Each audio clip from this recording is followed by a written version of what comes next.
இப்ப நார்மலா இருக்கிற மனிதனுடைய உரையும் வேற மாதிரி ஒரு மனிதனுடைய உரையும் மாறப்படுகிறதுக்கு காரணம் அதுதான்.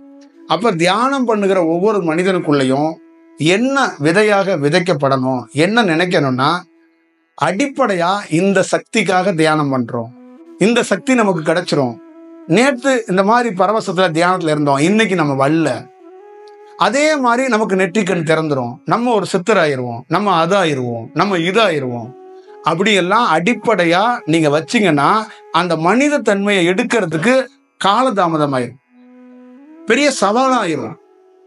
அப்ப இந்த செயல் வடிவத்தை செய்யக்கூடாது. அப்ப ஒருத்தரை எப்படி ஸ்டடி பண்ணணும், என்ன பார்க்கணும்னா, நான் தொட்டா பரவசம் வருது, ஒளி தெரியுது, அப்படியெல்லாம் என்னை பார்க்க கூடாது.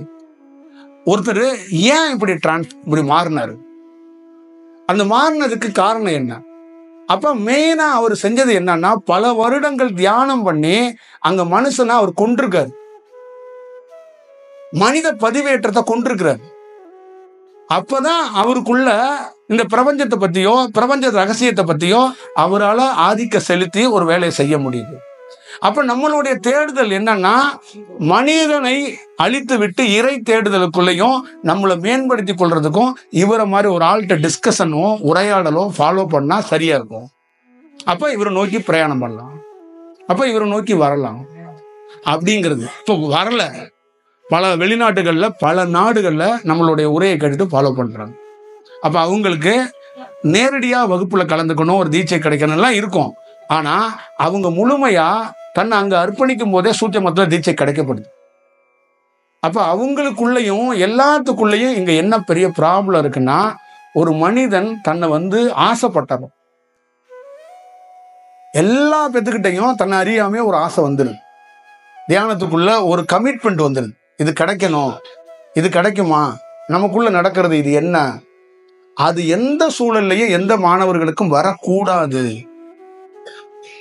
அது வந்தால் உங்களுக்கு இயல்பு வாழ்க்கையில நீங்க போற பிரயாணத்துல சவால் வந்துடும். இந்த சவாலை நீங்க சந்திக்க கூடாதுங்கிறதுக்காக தான் அந்த உரையை நிகழ்த்தேன். ஒரு வகுப்பு இல்ல, 1000 வகுப்புகளும் 10,000 வகுப்புகள் ரெகுலரா வர்றவங்க யார் வேணாலும் வரலாம். ஆனா நோக்கத்தை கரெக்டா, நம்ம ஒரு இடத்துக்கு வந்து ஒரு வேலை செய்ய ஏன் வந்திருக்கோம், ஏன் இந்த இடத்துக்குள்ள 2 மணி நேரம் 3 மணி நேரம் உட்கார்றோம் அப்படின்னா, நம்மளை கொஞ்சமாச்சும் ஸ்டடி பண்ணணும். யாராவது ஒருத்தர் அதை பிடிச்சிட்டாங்கன்னா தானா வளருவாங்க, அது சரியா வளருவாங்க. அதுதான் வேணும் அப்படின்னு நம்ம நினைக்கிறோம். அதை மட்டும் பிடிச்சிட்டீங்கன்னா நீங்க ஜெயிச்சிருவீங்க.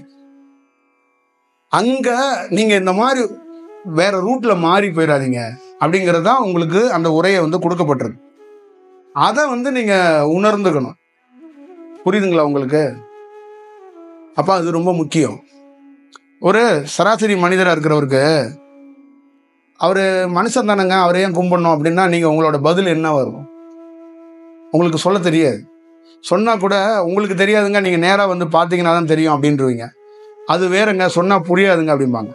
அப்ப அவங்க ஏன்னா அவங்கள வச்சே தான் பார்ப்பாங்க, அவங்கள வச்சே தான் ஒரு செயல் வடிவம் செய்வாங்க. அப்ப நமக்கு அந்த மாதிரி ஒரு சவால் இருக்கு. அப்ப நீங்க அதை பார்த்துக்கங்க. ஒரு ஒரு ஞானம் பெற்ற ஒரு குருவுக்கு, விவேகானந்தர் மாதிரி, ராமகிருஷ்ணர் மாதிரி, யோகானந்தர் மாதிரி ஆளுங்களுக்கு அமெரிக்கா கொண்டாடலைங்க. 4-5 பக்கத்துல எழுதி முதல்ல அவமானப்படுத்தி, அசிங்கப்படுத்தி, கஷ்டப்படுத்தி, நொந்து நூலாக்கி தான் அவங்க தன்னை ப்ரூவ் பண்ணாங்க, தன்னை யாருங்கிறத ப்ரூவ் பண்ணாங்க, தன்னுடைய வடிவத்தை வந்து காட்டினாங்க. அந்த விஷயத்துக்குள்ள யோகானந்தருக்கு வந்து இன்னைக்கு கலிபோர்னியாவில் ஒரு சமாதி இருக்குன்னா, யோகானந்தர் இந்த கலையை தவறாக பயன்படுத்துறாரு, அவங்க சீடர்களும் தவற பயன்படுத்துறாங்கன்னு நிறைய அவர் மேலே விமர்சனங்கள் வரப்பட்டுச்சு. அதெல்லாம் ஒரு ஞானவான் எப்படி எதிர்கொண்டிருக்கிறாரு அப்படின்னா, அவங்களால உணர முடியாது. ஏன்னா மனிதத்தன்மையை அழிச்சாதான் இறைத்தன்மையை உணரவே முடியும். இறைத்தன்மையை உணர்ந்து ஒருத்தர் இருக்கிறான்ல, அவனுக்கு சாமியெல்லாம் ஆடல, சாமியெல்லாம் பிடிக்கல, எதுவும் போய் பூரெல்லாம் இல்லை, அவன் மனிதத்தன்மையை அழிச்சதுனால அவனுக்குள்ள ஒரு இறைத்தன்மை கிடைச்சிருக்கு, இறை செயல் கிடைச்சிருக்கு. இங்க தியானம் பண்ற அத்தனை பேர்த்தோடைய செயலும் மனிதத்தன்மை ஒரு இடத்துல எவனுக்கு அழிக்கப்படுதோ அவன் இறைத்தன்மைக்கு மாறியே தீருவான். அவன் எந்த ஊரா வேணாலும் இருக்கலாம், எந்த பேரா வேணாலும் இருக்கலாம், ஆணா இருக்கலாம், பெண்ணா இருக்கலாம், யாரா வேணாலும் இருக்கலாம். மனிதத்தன்மை பதிவேற்றங்கள் வெளியேறப்பட்டுச்சுன்னா அந்த சக்தி வாகித்து சக்தியா மட்டும்தான் இருக்கும், அங்க மனுஷன் இருக்க மாட்டான். இவ்வளவுதான் செயல். அப்ப இது போக்கஸா எல்லா பேத்துக்கும் கிடைக்கணும். அப்ப உங்க தேடுதல், உங்களுடைய செயல்கள் நம்மளை நோக்கி படையெடுக்கிறது முக்கியம் இல்லை. என்ன அவர் எப்படி மாறி இருக்கிறாரு, அவர் என்ன சொல்ல வர்றாரு, நாம என்னத்துக்காக இதை போராடுறோம் அப்படிங்கிறது தான் கவனம். இதுதான் நம்ம சொல்றது. இன்னொரு வடிவம் என்னன்னா, எல்லா நேரத்திலையும் இதே மாதிரி கலந்துரையாடலை நம்ம பண்ண முடியாது. அடுத்தடுத்த செக்ஷன்ல மே மாசத்துக்கோ ஜூன் மாசத்துக்கு அப்புறமோ நம்மளுடைய செயல்பாடுகளே வேற மாதிரி மாறும். அப்ப வந்து இந்த மாதிரி பேசி ஒன்று கொடுத்துட முடியாது. அப்ப நம்ம வேற மாதிரி பேசுறத கம்மியா கூட பேசுவோம், இல்லை வேற வடிவத்துக்குள்ள செயல்படுவோம், வேற மாதிரி போவோம். அப்போ உங்களுக்கு இந்த மாதிரி ஒரு செயல் வடிவம் அப்ப கிடைக்குமான்னு தெரியாது. அப்ப கிடைக்கிற பட்சத்துல அதை வந்து உணர்ந்துக்கணும், அந்த வாய்ப்பை கிடைக்கப்படணும். இத நல்லா ஞாபகம் வச்சுக்கோங்க. உள்ள இருக்கிற சக்தி மீண்டும் மீண்டும் என்ன சொல்லுதுன்னா, நல்லா புஷ் பண்ணி அவங்கள்ட்ட சொல்லிடு, ஒரு தடவைக்கு 10 தடவை சொல்லிடு. ஏன்னா இது ரொம்ப முக்கியம். அதே மாதிரி இந்த வகுப்பு எனக்கு ரொம்ப முக்கியம். ஆமா, ஏன்னா மேற்கு மேல வேற மாதிரி ஒரு வடிவத்துக்குள்ள வகுப்பு இருக்கும், வேற மாதிரி ஒரு செயல் வடிவத்துக்குள்ள இருக்கும். அதுக்காகத்தான் இந்த உரையாடலை இங்க நிகழ்த்தப்படுகிறது. அதுக்காக நான் மேல பறந்து போயிடுவேனான்னு நீங்க கேட்டாதீங்க, அதெல்லாம் இல்லை. ஆனா அது வேற வடிவத்துக்குள்ள இருக்கும், வேற செயல்பாட்டுக்குள்ள இருக்கும். அப்ப கிடைக்கிற வாய்ப்புகளை, கிடைக்கிற செயல்களை பொக்கிஷமா பயன்படுத்தி உங்களுடைய பிரயாணத்துல நீங்க பாட்டுல போங்க. என்கிட்ட ஒரு பிடிச்ச விஷயத்த நீங்க பாருங்க. உங்களை குரூப்ல சேர்க்கல, சங்கத்துல சேர்க்கல, மடத்துல சேர்க்கல, நீங்க இங்கேயே இருக்கணும்னு எந்த கட்டாயமும் படுத்தல. உங்களை எந்த ரூபத்திலையும் கடவுள் போதனையும் உங்கள்கிட்ட திணிக்கல, என்னுடைய புராணத்தையும் உங்கள்கிட்ட கொண்டு திணிக்கல. செல்ஃபா நீங்க யோசிக்கிறதுக்கு ஒரு வாய்ப்பை பண்ணுங்க. அதே நேரத்தில் என்னுடைய எக்ஸ்பீரியன்ஸ்ல நான் கஷ்டப்பட்டதை, என்னோட இருந்து எப்படி மனிதனா இருந்து விடுபட்டு வந்தேன் அப்படிங்கிறத உங்கள்கிட்ட நான் விவாதிக்கிறேன். நான் கடவுள்னு கூட உங்கள்கிட்ட சொல்லலை. நான் ஒரு சாதாரண கிராமத்துல பிறக்கப்பட்ட மனிதனுக்குள்ள இந்த சேஞ்ச் எப்படி நடந்துச்சு, இந்த சேஞ்ச் ஏன் நம்ம வாழ்க்கையில நடக்காது? அதே ஊர் இருக்கு, அதே உறவுகள் இருக்காங்க, ஆனா எவனும் சேஞ்ச் ஆகல. நம்ம மட்டும் இப்படி சேஞ்ச் ஆகணும்? அந்த வடிவம் உங்களுக்குள்ள பல ஆண்டுகளா பல வகுப்புகள்ல நீங்க தியானம் கத்துக்கிட்டே இருக்கிறீங்க. அப்போ உங்களுக்கு எங்க மிஸ் ஆகுறீங்க? ஒரு பாசிட்டிவா நீங்க என்ன சொல்லிடுறீங்க? ஏதாவது ஒரு மந்திரத்தை பிடிச்சிக்கிட்டு ஒன்று சொல்றீங்க, நான் சொல்லக்கூடாது, இருந்தாலும் வந்து நீங்க அவர் வந்து உங்களுக்குள்ள ஒரு நல்ல தன்மையை விதைக்கிறதுக்காக தான் கொடுத்தாரு. ஆனா நீங்க என்ன பண்ணிட்டீங்க? எப்போ போன் பண்ணாலும் வாழ்க வளமுடன், வாழ்க வளமுடன். அதை வந்து எவ்வளோ பேர் சொன்னீங்களோ அவ்வளோ பேரும் அவரு யாருன்னு செல்ஃப் ரியலைசேஷன் பண்ணி அவரு என்ன மாதிரி கஷ்டப்பட்டு இருக்கிறாரு, என்ன மாதிரி வடிவத்துல மாறி இருக்கிறாரு, இந்த வார்த்தையை எப்படி கண்டுபிடிச்சாரு, எப்படி எழுதினாருன்னு எத்தனை பேர், லட்சக்கணக்கான பேர் தமிழ்நாட்டில் இந்த வாழ்க வளமுடன் சொல்லிட்டு இருக்கீங்க. ஆனா என்ன சேஞ்ச் ஆனீங்கன்னு உங்க இதயத்துல கையை வச்சு நீங்க சொல்லுங்க. ஏன்னா உங்களுடைய அடிப்படை நோக்கம் என்னன்னு கேட்டீங்கன்னா, நீங்க என்ன பண்றீங்கன்னா, என்ன மாதிரி ஆளுங்கள்ட்டே வந்து சில வடிவத்தை சில செயல்களை பத்தி படிச்சு வச்சிருக்க தேரியை எடுத்துட்டு வந்தே கேட்கறது. இது உங்களை ஆளுமைப்படுத்தாது, உங்க வேலை கெட்டு போயிடுறாங்க. கருமையத்தை பத்தி என்ன, வெட்ட வெளியை பத்தி என்ன, அதை பத்தி என்ன, இதெல்லாம் என்ன ஆகுன்னா அடிப்படையா உங்க வேலை பாதிக்கும். ஒரு யோகி எதுக்கு எல்லாத்தையும் எழுதி வைக்கிறாருன்னா, நாளைக்கு உனக்கு தேவைப்படும்னு எழுதி வைக்கிறார். அதை நீ படிச்சு வச்சு உணர்ந்து வச்சுக்கிட்டு அதை என்ன பண்ணணும்னா தேவைப்படுற இடத்துல நீ பயன்படுத்தணும். உனக்கு ஒரு நாள் கண்டிப்பா தேவைப்படும். வெட்ட வெளினா என்னன்னு தேவைப்படும். அன்னைக்கு நீ போய் தேட முடியாது ஒருத்தரை. எங்கப்பா என்னப்பா அது வெட்ட வெளினா தேட முடியாது. அதுக்கு முன்னாடியே ஒருத்தர் பிளான் பண்ணி கொடுக்குறாரு. அப்ப நீங்க அவரை அத்தனை லட்சம் பேரும் ஆலியார்ல போனவங்க அவருடைய சிறு வயதிலிருந்து உணவுக்கு கூட போராடி தன்னுடைய வாழ்க்கையில இந்த ஞானத்தை எப்படி பெறறதுக்கு போராடி இருக்கிறாரு. இந்த ஞானம் எப்படி அவருக்குள்ள டெவலப் ஆனிச்சு, இந்த ஞானத்துக்குள்ள இருந்து அவர் என்ன போதிக்க நினைச்சாரு, அவர் என்ன சொல்ல நினைச்சாரு, அது ஒண்ணு வேணும் இல்ல. உங்க அத்தனை பேத்துக்குள்ளயும் அவரை மாதிரி ஒருத்தர் அந்த ஆசிரமத்தை வழி நடத்துறதுக்கோ ஒரு மாணவரா இருக்கிறேன் ஒரு மாணவியா இருக்கிறேன்னு உங்களால சொல்ல முடியுமா? இன்னைக்கும் ஒரு 20 லட்சம் பேர் 30 லட்சம் பேர் தமிழ்நாடுக்குள்ள இருக்கிறாங்க. அவங்க வெவ்வேறு விதமா விவாதிக்கிறாங்க, வெவ்வேறு விதமா ஸ்டேட்டஸ் போடுறாங்க, வெவ்வேறு விதமா பேசுறாங்க.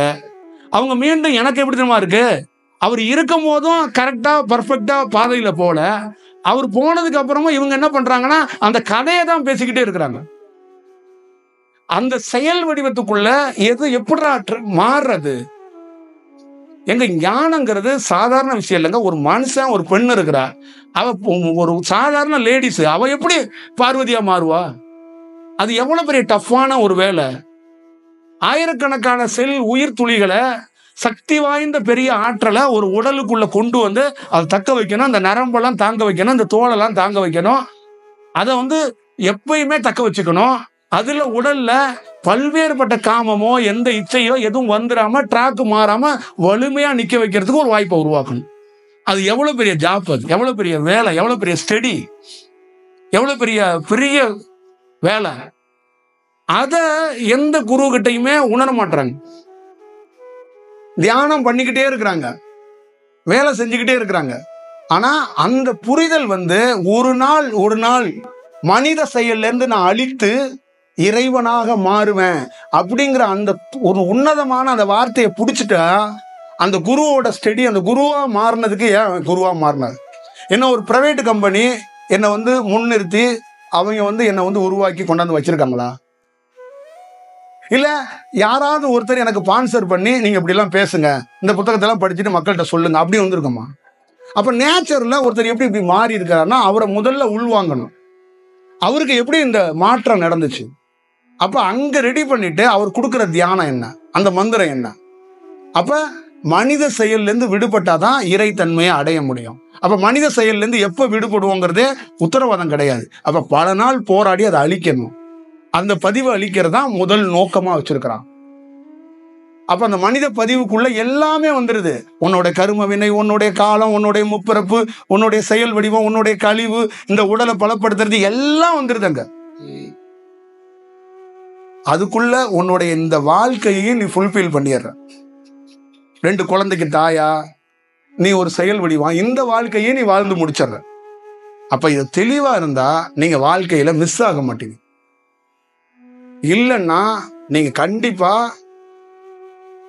தேரியதான் போன்ல இந்த கலை எப்படி பயன்படுத்தணும், இந்த செயல் எப்படி பயன்படுத்தணும், இங்க நெற்றி பொட்டுல இது இருக்கு, இடுப்பு பகுதியில குண்டலினி சக்தியோட நரம்பு சுருண்டு இருக்குன்னு எல்லா யூடியூப் சேனல்லையும் சக்கரம், இந்த சக்கரம் இந்த ப்ளூ கலர்ல இருக்கு, இந்த சக்கரம் வெள்ளை கலர்ல இருக்கு, இந்த சக்கரம் மஞ்சள் கலர்ல இருக்கு, இந்த சக்கரம் சிவப்பு கலர்ல இருக்குன்னு நீங்க பேசிட்டே உட்காந்துக்க வேண்டியது. அவ்வளவுதான் நடக்கும். மாற்றம் இதுக்குள்ள இல்லை அப்படிங்கறத அந்த ரகசியத்தை தயவு செய்து புரிஞ்சுக்கங்க. தியானம் பழகிற ஒவ்வொருத்தருக்குள்ளயும் உங்க மேல ஒரு தனிப்பட்ட முறையில ஒரு அக்கறை இருக்கிறதுனாலதான் சொல்றேன். பல வருடங்களா பல நாட்கள் நீங்க தியானம் பண்றீங்க. ஆனா அதை ரொம்ப கரெக்டா எடுத்துட்டு போனீங்கன்னா தான் பண்ண முடியும்.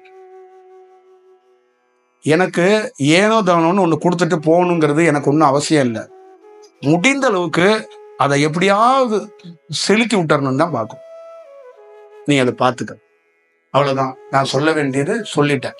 திருப்பி இதே அடுத்த வகுப்புலையோ அடுத்த செயல்லையோ நான் பேசுவேன்னா கண்டிப்பா பேச மாட்டேன்.